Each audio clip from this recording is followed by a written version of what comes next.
Hi guys, welcome back to brand new video.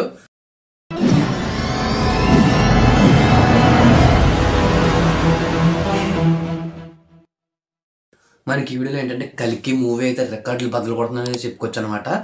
ఎందుకంటే దాదాపు 7 రోజుల్లో దాదాపు 700 కోట్లు అయితే కలెక్ట్ చేయడం అయితే జరిగింది. అంటే ఇది ఎన్ని రోజులు అన్నదైతే కన్ఫర్మ్ లేదు. ఎందుకంటే వాళ్ళు దాదాపు ఒక 5 రోజులు వేసి తర్వాత నుంచి అఫీషియల్గా అయితే మనకి ఎక్కడ కూడా అనౌన్స్ చేయలేదు అనమాట. మళ్ళీ ఈ రోజు మధ్యాహ్నం అయితే 700 కోట్లు అని చెప్పేసి వేయడం అయితే జరిగిందనమాట. దాదాపు ఈ మూవీ సరికి మనకి ఫస్ట్ రోజే దాదాపు 191 కోట్లు అయితే కలెక్ట్ చేయడం అయితే జరిగిందనమాట. ఇదేంటంటే దాంతో హై బడ్జెట్ మూవీ కింద దాదాపు థర్డ్ ప్లేస్లోకి రావడం అయితే జరిగింది. డే కలెక్షన్స్లో దాదాపు హై బడ్జెట్ మూవీ అంటే 190 కోట్లు కలెక్ట్ చేసిన మూవీ కింద అయితే పేరు వచ్చిందనమాట.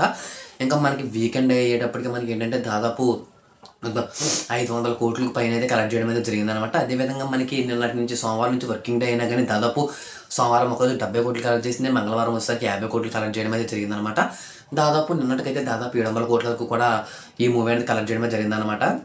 మనకి ఏంటంటే రాను కూడా కల్కి మూవీ టికెట్ రేట్స్ అన్నీ కూడా బాగా తగ్గుతూ వస్తాయన్నమాట. దానికి కారణంగా ఈ వారం వీకెండ్లో ఎక్కువగా భారీగా నమోదయ్యే ఛాన్స్ అయితే గట్టిగా అయితే ఉందన్నమాట. దాదాపు ఏంటంటే ఎక్కువ బడ్జెట్ వచ్చే అవకాశం అయితే ఉంది రాబోయే ఈ వీకెండ్లో. మనకి ఇంకా నెక్స్ట్ వచ్చేసరికి ఏంటంటే 700 కోట్లు బడ్జెట్ దాటినటువంటి మూవీసే దాదాపు ప్రభాస్ గారి 3 మూవీస్ అయితే ఉన్నాయన్నమాట. 3 మూవీస్ అయితే ఉన్నాయన్నమాట. మనకి ఫస్ట్ ఆఫ్ ఆల్ వచ్చేసరికి మనకి బాహుబలి, తర్వాత సలారు, ఇప్పుడు వచ్చేసరికి కల్కి అనమాట. మన మిడిల్ క్లాస్ వాళ్ళలో మెయిన్ గా ఉండేది ఏంటంటే ఏదైనా ఒక ప్రొడక్ట్ కానీ ఏదైనా ఒక వస్తువుని కానీ కొనాలంటే ఒక 4-5 షాపులు తిరిగి కంపేర్ చేసి ఎక్కడ తక్కువ రేటుకి వస్తే అక్కడే మనం అయితే పర్చేస్ చేస్తామన్నమాట.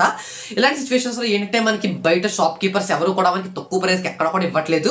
కాకపోతే మనకి ఆన్లైన్ లో అమెజాన్ కానీ, ఫ్లిప్కార్ట్ కానీ, మీషో, మింత్రా ఇటువంటి వెబ్సైట్స్ లో ఏంటంటే మనకి మిడ్ నైట్ ఆఫర్స్ అనేవి అయితే రన్ అవుతూ ఉంటాయి అనమాట. ఈ మిడ్ నైట్ ఆఫర్స్ లో మనకి దాదాపు 100 రూపాయలకి వచ్చే వస్తువు దాదాపు ఇక్కడ 50-60 రూపాయలకి రావడం అయితే జరుగుతుంది. ఇవి మీలో చాలా మంది చూడాలి, చాలా మంది కొనాలి అంటే చాలా కష్టం అనమాట. ఎందుకంటే నైట్ అంతా కూడా మేలుకునైతే ఉండాల్సి అయితే ఉంటుందన్నమాట. కాబట్టి దానికి మీరైతే చెక్ అయితే పెట్టచ్చు. ఎందుకంటే మనకి టెలిగ్రామ్ లో డీల్స్ గురు అని చెప్పేసి ఒక పేజ్ అయితే ఉందన్నమాట. ఆ పేజ్ లో జాయిన్ అయిపోయి దాంట్లో జాయిన్ అయిపోవడం వల్ల ప్రీమియం డీల్స్ అనమాట. అంటే తక్కువ ప్రైస్ కి ఏవైతే వస్తాయో వాటినే వాళ్ళు పోస్ట్ చేయడం అయితే జరుగుతుంది. మీరు అక్కడ నుంచి ఈజీగా పర్చేస్ చేసుకునే అవకాశం అయితే ఉంటుంది. మీకు కూడా మనీ అయితే సేవ్ చేసుకోవచ్చు. లింక్ అనేది డిస్క్రిప్షన్ లో ఇచ్చాను, ఒకసారి చెక్ చేయండి. ఏంటంటే ఫ్యాన్స్ అంతా కూడా చాలా హ్యాపీగా ఫీల్ అవుతున్నారు. ఎందుకంటే ప్రభాస్ గారికి దాదాపు 3 మూవీలు కూడా హై బడ్జెట్ హై కలెక్షన్స్గా అయితే నమోదవడం జరుగుతుంది. దాదాపు ఈ మూవీ ఈ విధంగానే రన్ అవుతే ఖచ్చితంగా 1500 కోట్లు ఖచ్చితంగా కలెక్ట్ చేస్తాయి అనమాట. ఎందుకు 2000 కలెక్ట్ చేయదు అంటే మనకి నెక్స్ట్ వీక్లో ఒక మూవీ అయితే రిలీజ్ అయితే ఉందన్నమాట. భారతీయుడు 2 మూవీ అనమాట. దాని ప్రభావం ఈ కల్కి మూవీ పైన ఖచ్చితంగా పడే అవకాశం అయితే ఖచ్చితంగా అయితే ఉంటుందన్నమాట. ఇప్పటివరకు వచ్చేసరికి దాదాపు 700 కోట్లు అయితే కలెక్ట్ చేయడం అయితే జరిగింది.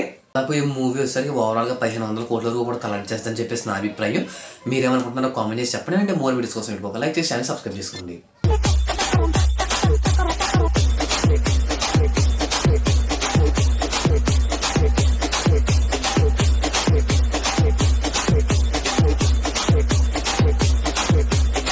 பழுத்து வச்சிரு பல பல பல பல பல பலன்னு பல பல பல பல